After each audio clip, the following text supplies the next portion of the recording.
7 और 8 विषय हिंदी व्याकरण में संधि पढ़ा रहे थे। संधि दोनों ही क्लास में एक समान है। संधि में 2-3 क्लास ले चुके हैं रिवीजन के क्रम में। वर्ग 8 में चैप्टर 3 संधि है और वर्ग 7 में चैप्टर 4 संधि है।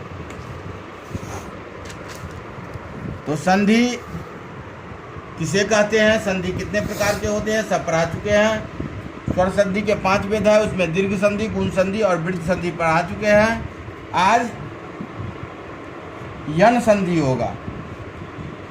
यन संधि में हर्ष या दीर्घ ई हर्ष ऊ री के बाद कोई विभिन्न स्वर आए तो उनके मेल से उनके स्थान पर क्रमशः य व और अर हो जाता है।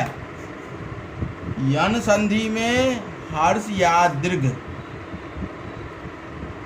हर्ष ई हर्ष ऊ और री के बाद कोई भिन्न स्वर आए उसके मेल से य व और अर हो जाता है। जैसे यदि जोर अपि यद्यपि।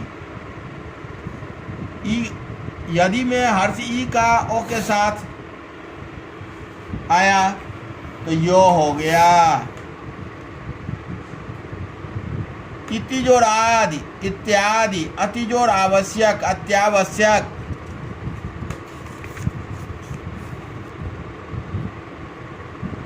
जैसे देवी जोर अर्पण देव्यर्पण, ऊ के बाद ओ आता है तो वह हो जाता है। अनुजोर आय अन्वय, ऊ के बाद आ आता है। गुरु जोर आदेश गुरुवादेश, ऊ के बाद अगर हर्ष ई हर्ष ऊ के बाद हर्ष ई आता है तो वह हर्षिकार हो जाता है। अनुजोर इति अन्वित,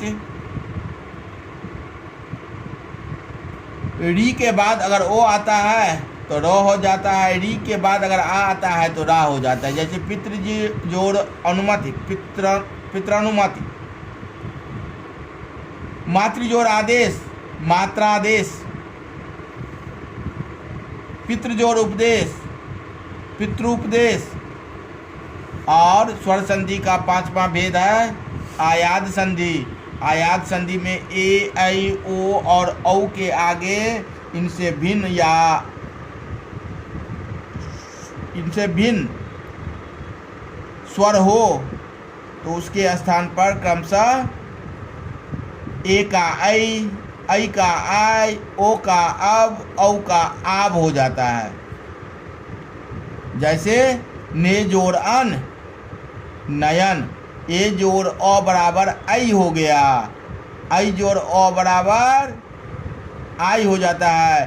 चे जोड़ अन चयन, सई जोड़ अक सायक, आई जोड़ ई बराबर आई हो जाता है। जैसे नय जोड़ इका नायिका। ओ में अगर अ लग जाता है तो अब हो जाता है पो जोड़ अन पवन, भो जोड़ अन भवन। ओ और ई का अभी हो जाता है पो जोड़ इत्र पवित्र। ओ जोड़ औ का आब हो जाता है पौ जोड़ अन पावन। औ और हर्ष ई का आवी हो जाता है नौ जोड़ इक नाविक। औ और हर्ष ऊ का आबू हो जाता है भो जोड़ उक भावुक। इस प्रकार स्वर संधि का प्रकार का रिवीजन करवा दिए हैं।